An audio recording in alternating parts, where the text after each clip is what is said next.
وردت كل الطيور وزهت دنيا الحضور ثم قالت للحضور مرحبا بالحاضرين مرحبا بالحاضرين مرحبا بالحاضرين مرحبا بالحاضرين مرحبا أهلا وسهلا صحبة كنتم وأهلا ولنقل للجهل مهلا ذاك حفل الناجحين ذاك حفل الناجحين ألف مليون مبارك ربنا زدهم وبارك كلكم في المجد شارك نعم أجر العاملين نعم أجر العاملين وردت كل الطيور وزهت دنيا الحضور ثم قالت للحضور مرحبا بالحاضرين مرحبا بالحاضرين مرحبا بالحاضرين مرحبا بالحاضرين كم عزمتم واجتهدتم في الليالي كم سهرتم وتفوقتم وفزتم باركوا للفائزين باركوا للفائزين. waxaan soo dhaweynayaa xuduurka culimada waxa weeyaan marti sharafka kale ee inoo yimid gabdhaha ardada maanta khariijayaan oo wiilal iyo gabdhaba isugu jiraan dhammaantiinba kusoo dhawaada saaxada markas ibn mubarak litahfiid alqur'aan alkariim barnaamijka maanta xafladda loo sameynayaa waa arda takharujayaan oo la guddoonsiinayo shahaado la guddoonsiinayo oo gabdhi iyo wiilalba leh waa 7 cunug oo waxa weeyaan 5 gabdho wiil iyo 2 gabdhood ayaa maanta la guddoonsiinayaa shahaadada qur'aanka kariimka ah waxa weeyaan ayaa maanta la isugu yimid oo la sagootinayaa insha Allah taala barnaamijkeena marka guda galeynaa waxa ugu horeeyo oo aan ku bilaaban doono haddii alla idmo waxa weeye waa qur'aanka kariimka inoogu horeyn doona oo inoo akhrin doonaan ciyaal 3 ah maadaama ay meeshu taxfiid ay tahay sidaa darteed bay ihtimaam u siiyeen xagga quraanka xoojiyeen waxa inoo akhrin doona quraanka kariimka ama aayaad min kitaabillahi subhanahu wa ta'ala ifraax aadam sheekh ayaan ku soo dhaweynayaa بالله من الشيطان الرجيم فتعالى الله الملك الحق ولا تعجل بالقرآن من قبل أن يقضى إليك وحيه وقل رب زدني علما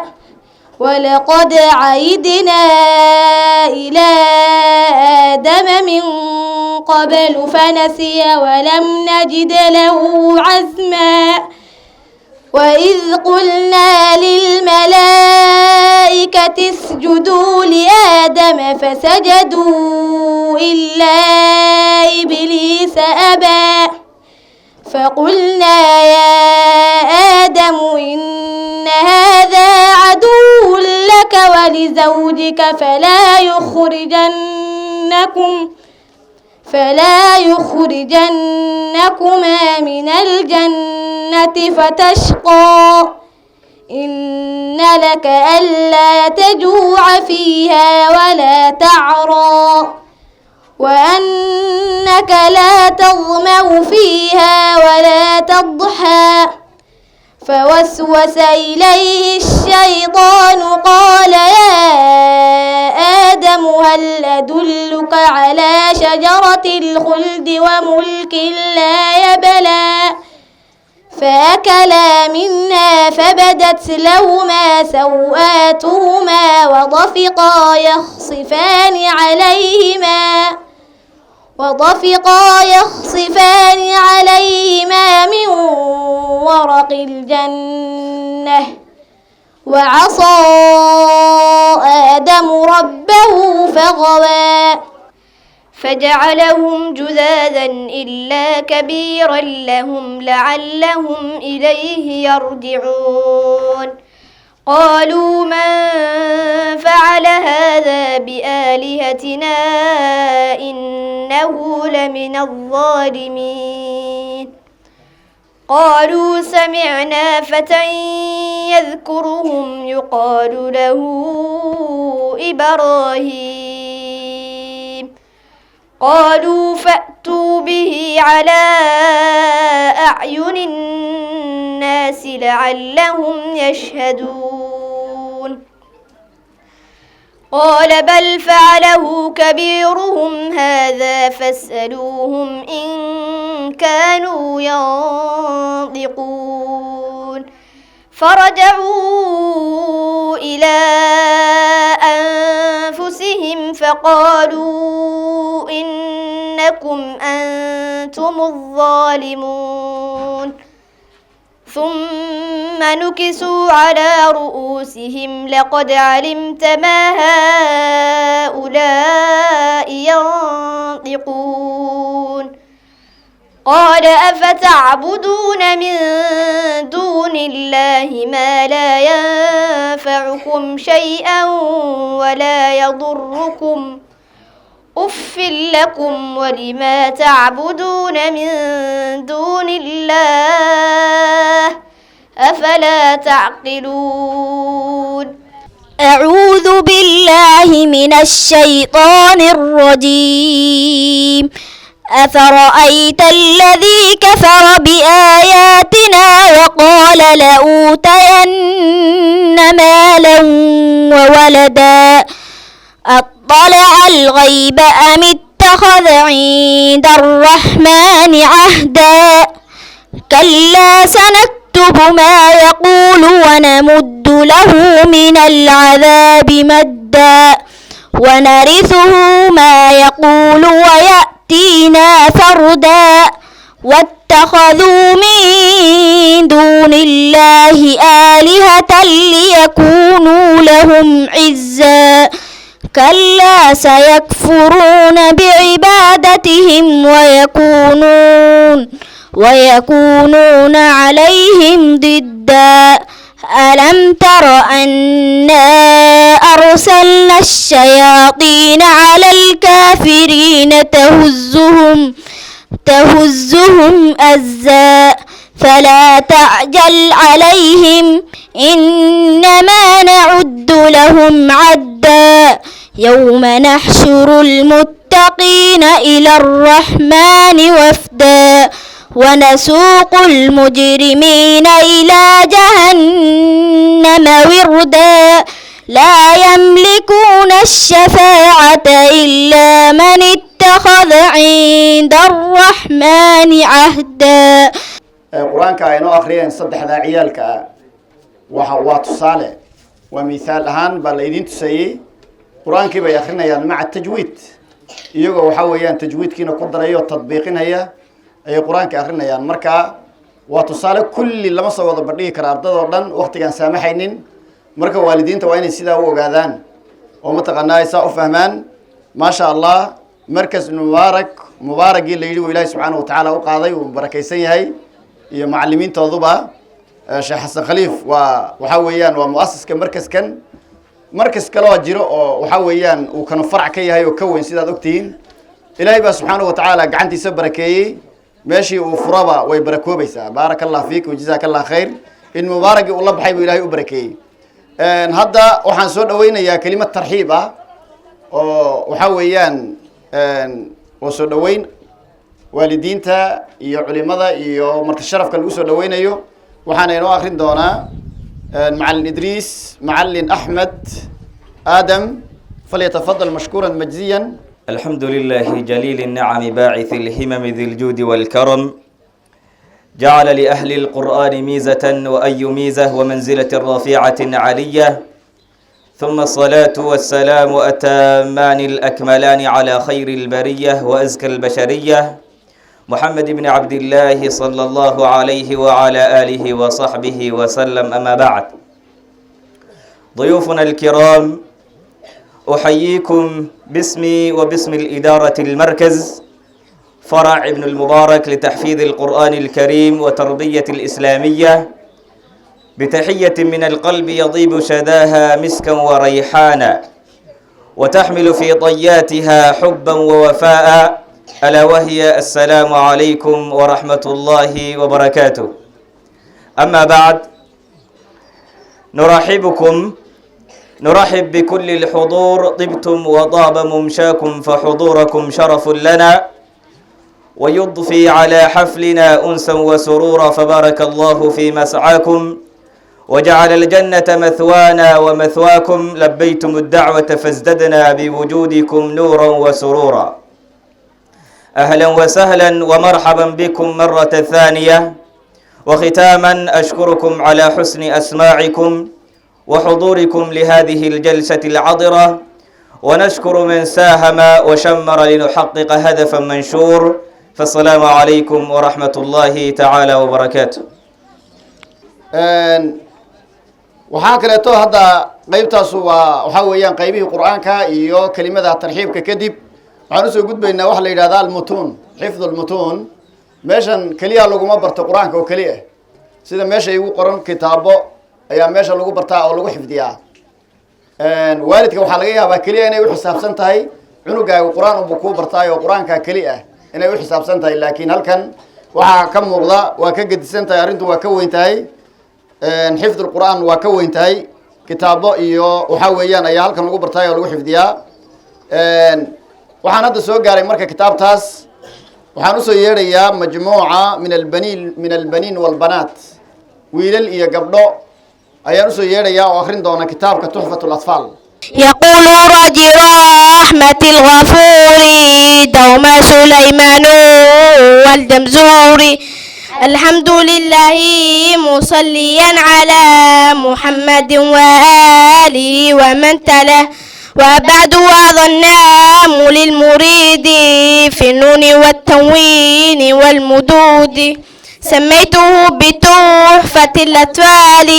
عن شيخنا المعيذ الكمال، أرجو به أن ينفع الطلاب والأجر والقبول والثواب. كام النون الساكنة والتنوين، للنون تسكن وللتنوين أربع أحكام فخذ تبيني، فالأول الإظهار قبل أحرفي، للحق ست رتبت فاعرفي، همز فاء ثم عين خاء ثم لتان ثم عين خاء، والثاني إضغام بستة أتت في يرمل عندهم قثبتت، إنها قسمان، قسم مدغمة في بغنة بينمو علمة، إلا إذا كان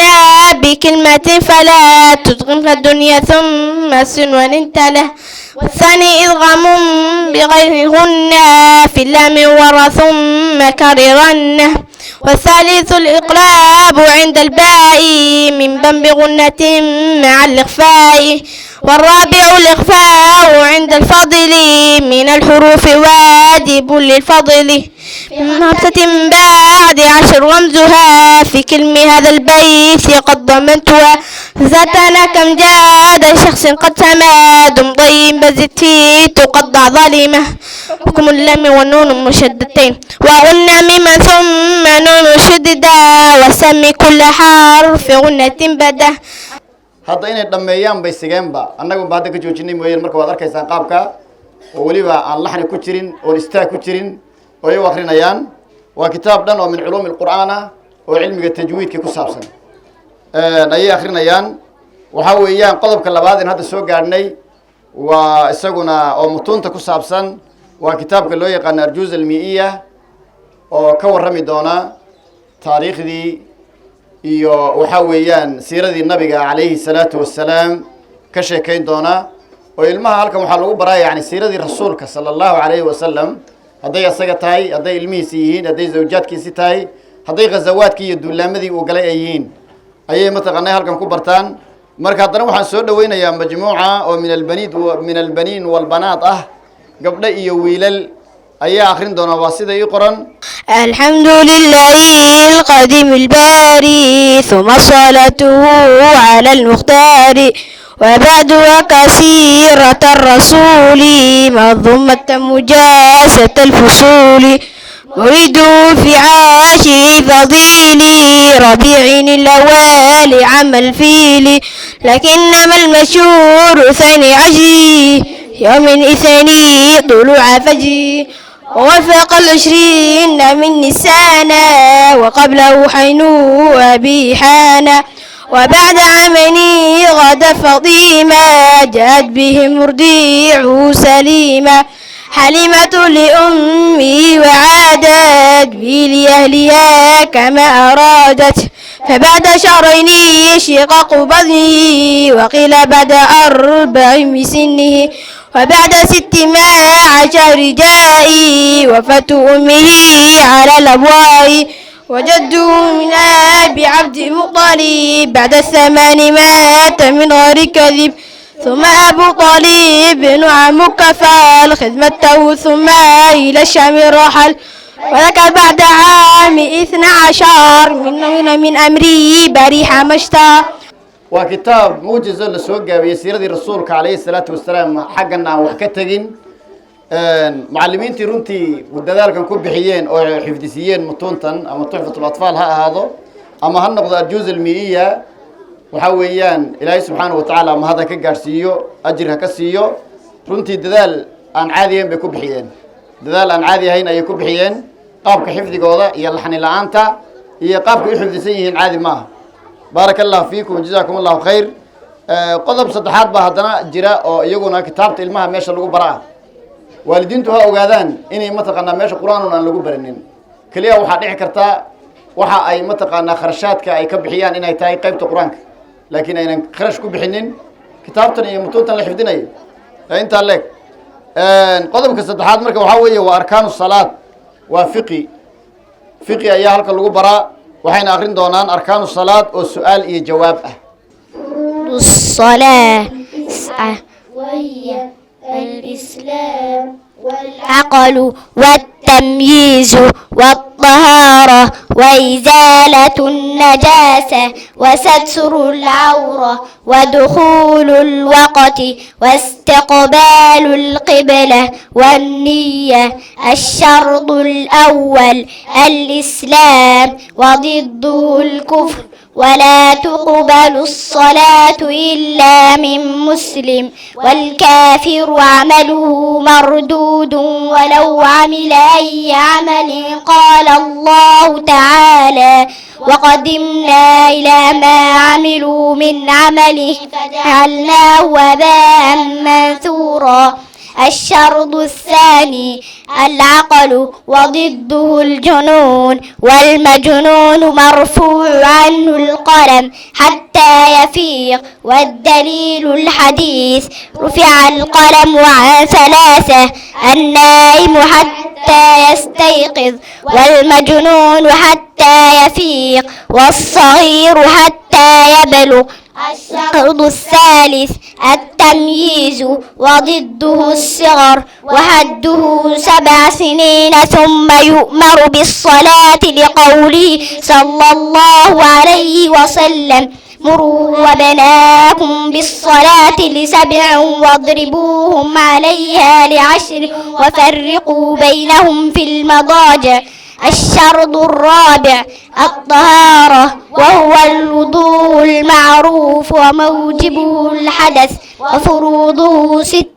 وهي غسل الوجه ومنه المضمضة والاستنشاق وغسل اليدين إلى المرفقين ومسح جميع الرأس ومنه الأذنان وغسل الرجلين إلى الكعبين والترتيب والموالاة. والدليل قوله تعالى يا أيها الذين آمنوا إذا قمتم إلى الصلاة فاغسلوا وجوهكم وأيديكم إلى المرافق وامسحوا برؤوسكم وأرجلكم إلى الكعبين. وواجبه التسمية مع الذكر ونواقصه كثيرة منها الخارج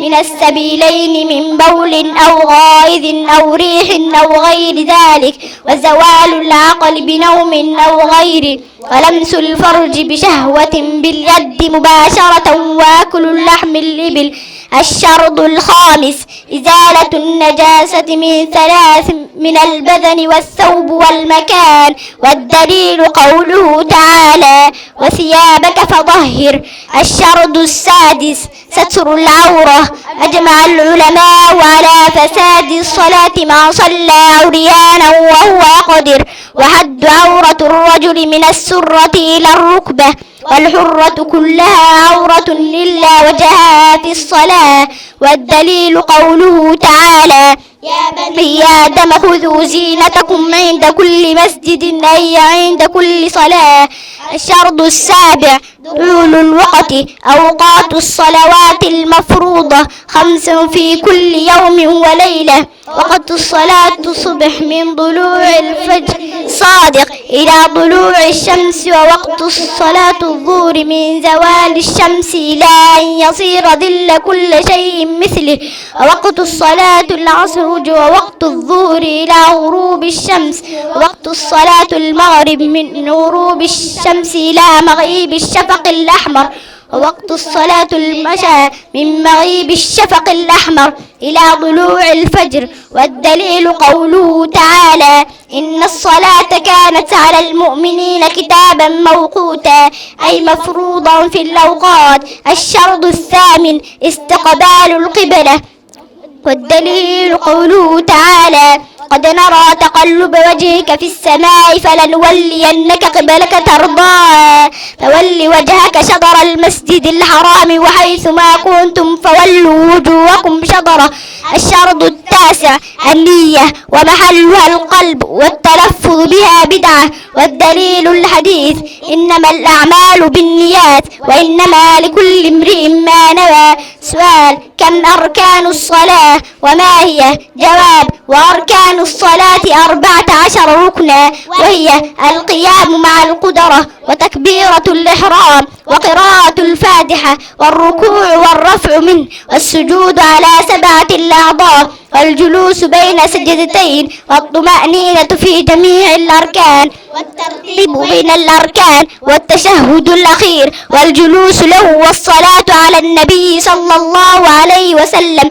والتسليمتان. الركن الأول القيام مع القدرة. والدليل قوله تعالى وقوموا لله قانتين. الركن الثاني تكبيرة الإحرام. والدليل الحديث مفتاح الصلاة الظهور، وتحريمها التكبير، وتحليلها التسليم. الركن الثالث قراءة الفاتحة في كل ركعة لقوله صلى الله عليه وسلم لا صلاة لمن لم يقرأ بفاتحة الكتاب. الركن الرابع الركوع.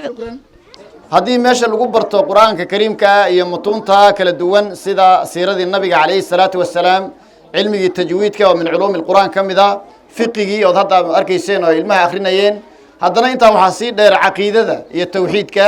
ayaa ilmaha la baraa halkan. marka waxaan soo gaaray hadda mutuuntii baan weli ku dhex jiraa tawxiid la akrinayo oo su-aal iyo jawaaba, waana midka ugu muhiimsan oo caqiidadii taabanaya qofka muslimka ah. ha soo dhowaadaan ciyaalkaas. أركان الإسلام. أركان الإسلام 5، وهي شهادة أن لا إله إلا الله وأن محمدا رسول الله، وإقام الصلاة، وإيتاء الزكاة، وصوم رمضان، وحج البيت من استطاع إليه سبيلا. كم أركان الإيمان؟ جواب أركان الإيمان 6، وهي أن نؤمن بالله وملائكته وكتبه ورسله واليوم الآخر، وبالقدر خيره وشره من الله تعالى. سؤال كم مراتب الدين؟ جواب مراتب الدين 3: الأول الإسلام، والثاني الإيمان والثالث الإحسان. سؤال: ما هو الإسلام؟ جواب: الإسلام هو الاستسلام لله بالتوحيد والانقياد له بالطاعة والبراءة من الشرك وأهله. سؤال: ما هو الإيمان؟ جواب: الإيمان هو الاعتقاد بالقلب والقول باللسان والعمل بالجوارح، يزيد بالطاعة وينقص في المعصية. سؤال: ما هو الإحسان؟ سؤال: الإحسان هو أن تعبد الله كأنك تراه، فإن لم تكن تراه فإنه يراك. سؤال: ما ربك؟ جواب: ربي الله الذي رباني وربى جميع العالمين بنعمه، وهو معبودي ليس لي معبود سواه. والدليل قوله تعالى: الحمد لله رب العالمين. سؤال: أين الله؟ جواب: الله فوق العرش على السماء باين من خلقه، وهو معهم بعلمه. والدليل قوله تعالى: الرحمن على العرش استوى، على وارتفع. سؤال: من نبيك؟ جواب: نبي محمد صلى الله عليه وسلم، وهو رسول الله إلى الناس كافة، وآخر الأنبياء وإمام الرسل. والدليل قوله تعالى: قل يا أيها الناس إني رسول الله إليكم جميعا. سؤال: أين دينك؟ جواب: ديني الإسلام الذي لا يقبل الله دينا غيره. والدليل قوله تعالى: ومن يبتغ غير الإسلام دينا فلن يقبل منه وهو في الآخرة من الخاسرين. شيخنا وحويان شيخ حسن خليف ومؤسس كمركز مبارك وحويان مركز كلا أيها جرائنا وأكتين وتقانان مركز مبارك ومقالة كيالا كان يسقى مؤسس وأساسي وأستاذ من أساتذة جامعة المستقبل، حتى هو معلن هراء ومدرسة وحويان نجاح تقانين أي أستاذ كها. أنت أيضا معلن نقول الشيخ يعني أنا مدرسة كتخرجي 2003 لو يكون يصدق هذه أيان أنا مدرسة كبحي. أنت أيضا معلن كنا نقول النجاح مركا شيخ وحويان أرميس وأظن ما ترى ندوس على مرة ما نيان، فليتفضل مشكورا مجزيا. هسود وهذا كلمة أيوة متقنية سوجين دونا كل وحو أركي يوحو متقنية ومقلي أيوة وحكدها هي. مركز كان ابن مبارك runtii qaybtan waa farac. mubaarak magaaladu ku yaallaa wuxuuna ka kooban yahay 3 qaybood. qaybtan iyo qayb kaloo faracana way jiraan. qaybtan ay sida ilmaha wax ugu bartaan iyo qayb kaloo iyadana aan ka liidanin ayaa jira. laakiin markaska wuxuu ka kooban yahay taxfiidka iyo iskuulka ومدرسي سكول اسكو جرا هي قيب معده هي قيب سكندريه أفرتاس ka kooban yahay marka la yiraahdo xagga furuucduna waa sida aan idin sheegay. waana laga aflaxo muddo dheer buu hadda soo shaqeynayay. markas Haani Mubaarak waxaa la bilaabay 2007 ayaa la bilaabay ilaa yawmina haadana wuu socdaa taxfiid iyo iskuulba. بعدka ka dambeeyo 2014 la bilaabay oo loogu talagalay ilmaha quraanka xifdiyay. shaqada ma qaabsan farqabi xawada iska dhiga waxa ka dhig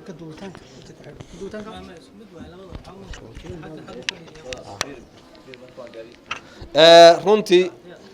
marka la yiraahdo qaybtan macadka waxay u taagan tahay ilmaha quraanka soo xifdiyay in quraankii loo muraajaceeyo oo lagula subciyo quraankii iyo kutub xoog la waliba in loo aqriyo ilmaha waad aragtaan way dhisan yihiinba hadday dhisan yihiin hadhow markaa diiniyan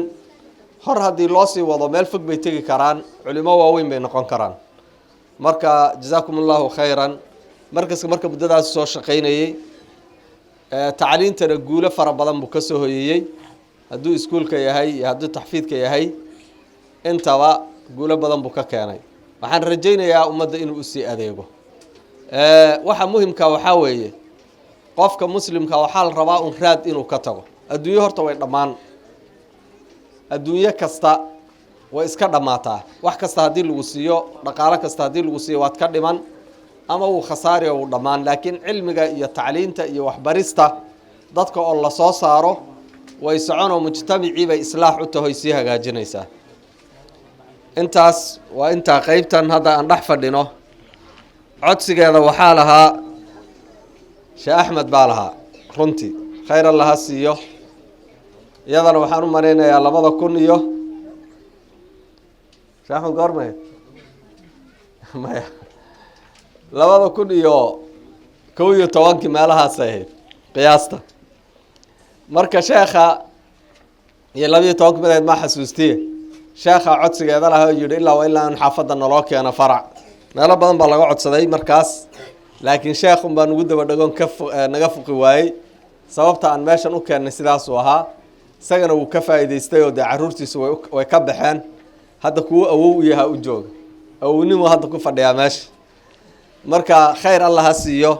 idinkoo dhanna khayr Allah idan siiyo maadaama aad soo dadaasheen waxa muhiimka waxa weeye tacliintu waxay ku socotaa waalidka iyo macalinka iyo maamulku inay wada shaqeeyaan dalkaas hadda waxaan u soo yeerayaa kalimaadkii waalidiinta iyo ayaan soo gaaray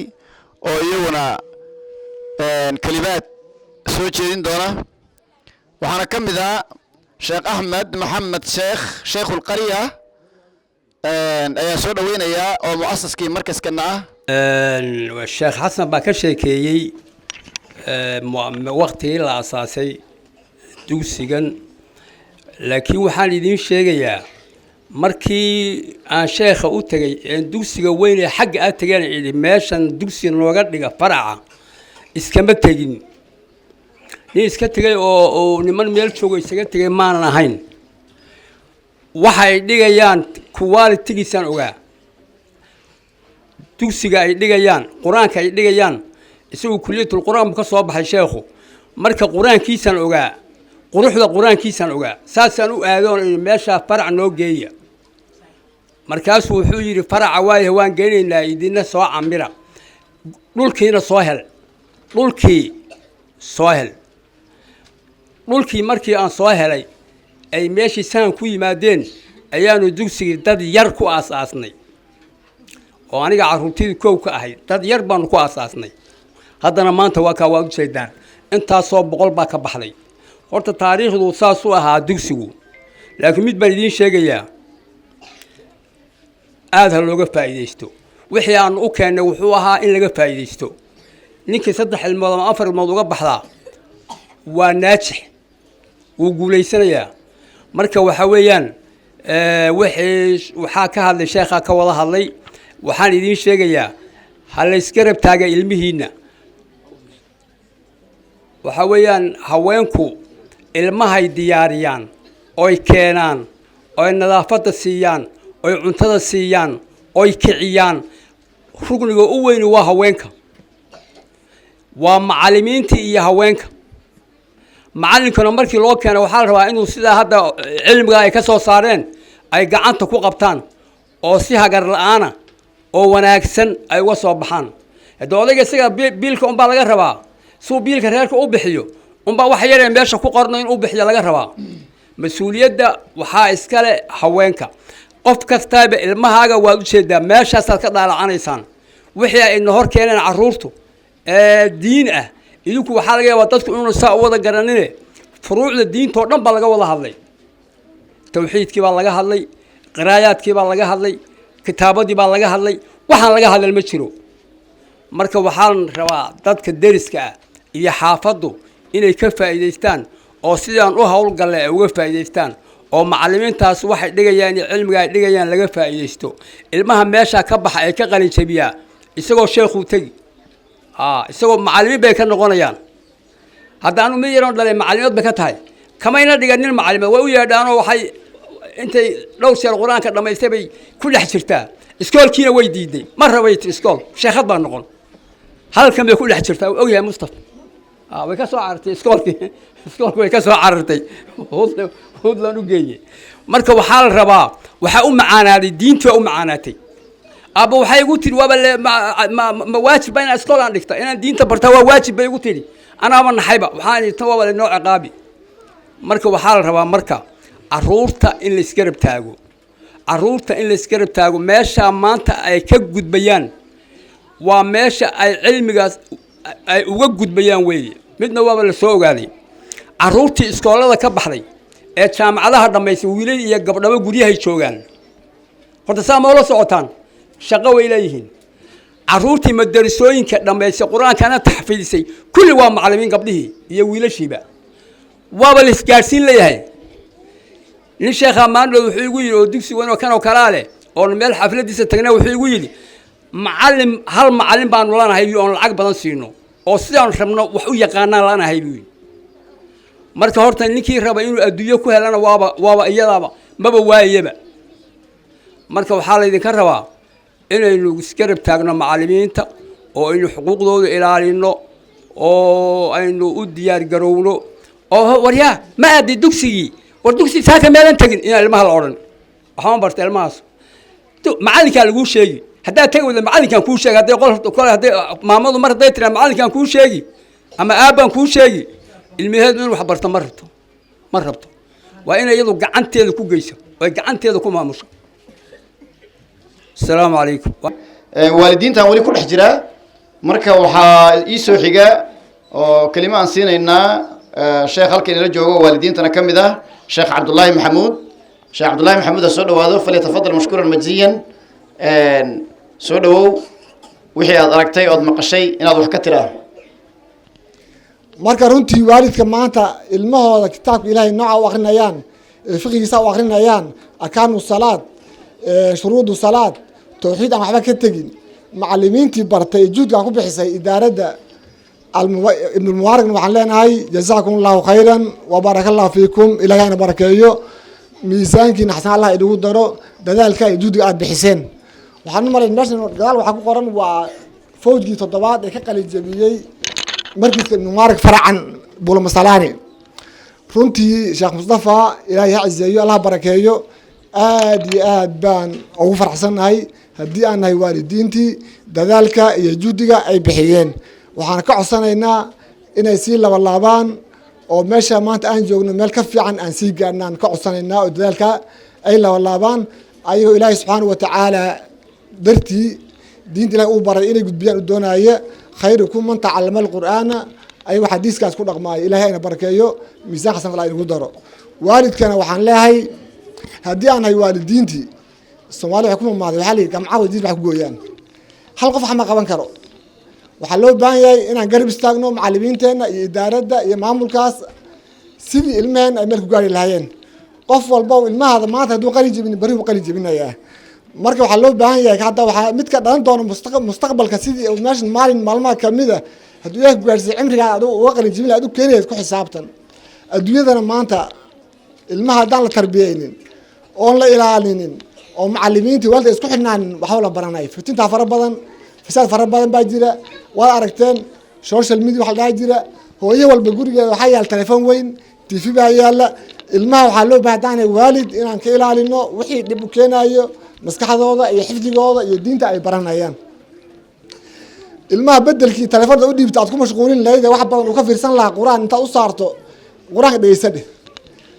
taas ka khayr badan ilmahana macallimiinta runtii hadaan u kaalmaynin oo ilmihiisa soo habaynin oo la dadaalin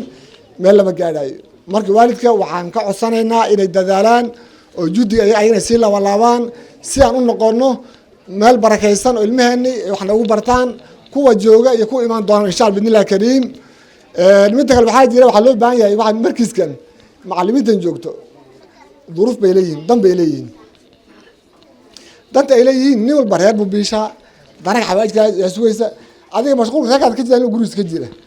waqti dheer waqti markay bixinayaan oo waqti ay noo hureen oo ilmaheeni ay u hureen waxaa loo baahan yahay haddaan ay waalid inaan ogaano waqtigaasi macallimiintaasi oon ixtiraam u muujino oo kistaa yarta aan bixinayno mushaaraadka macallimiinta rawaatibta aan sidii si fudud oona ku dhibin yaa loo baahan yahay ikhwaani fillaah allah ina barakeeyo majlis khayr badan aan isku imaanay ilmihii waa arkaysa waxay aqrinayeen diinta ilahay lagama tegin xadiis hadday tahay hadduu qur'aan yahay hadduu xadiis hadduu fiqi yahay hadday siiraad hadduu tawxiid yahay wax laga tegay ma laha macallimiintan waxaan ka codsanaynaa idaaradu sheekh mustafa khayr allah ku siiyo baaraka allah fiikum wajazakum allahu khayran dadalkaas sii la wallaaba ilmaha waxaa la barayana ayuu noqonin waxa yacni loo keeno imtixaamiyad iyo xafladahe waxa yacni tadbiiq lagu sameeyo oo ay xifdiyaan oo raasikh ay ku noqdaan ha noqdaan baaraka allah fiikum wajazakum allahu khayran marka hadda waxaan soo gaaray kelimada mudiirka ama maamulaha markaskan ugu dambeeya waxa weeyaan waalidiin kale hadda ima sii qornaa waxaan